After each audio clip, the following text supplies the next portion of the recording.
આપ સર્વેને ભગવતાચાર્ય ધરમકૃષ્ણ શાસ્ત્રીના પ્રણામ. જય શ્રી કૃષ્ણ.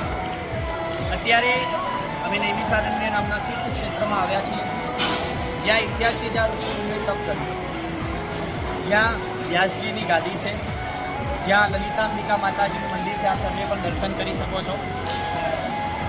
લલિતાંબિકા માતાજીનું મંદિર છે, જ્યાં આવી અને દર્શન કરી અને આપણી ઈચ્છા કહીએ તો માતાજી ઈચ્છાને પૂર્ણ કરે છે. સાથે સાથે ચક્રતીર્થ છે, ગોમતીજીમાં સ્નાન કરવાનું, આ બધા જ લાભ આપણને આ નૈમિષારણ્યમાં આવ્યા પછી પ્રાપ્ત થાય.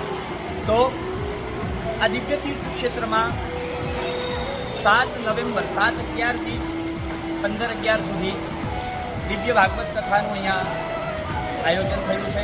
તો આપ સર્વે એ કથામાં સાદર આમંત્રિત છો. દિવ્ય સુંદર વ્યવસ્થા સાથે અહીંયા નૈમિષારણ્ય નામના તીર્થ ક્ષેત્રમાં કથા થવા જઈ રહી છે. તો આપ સર્વેને મારું ભાવભર્યું, સ્નેહભર્યું, પ્રેમભર્યું આમંત્રણ છે. આપ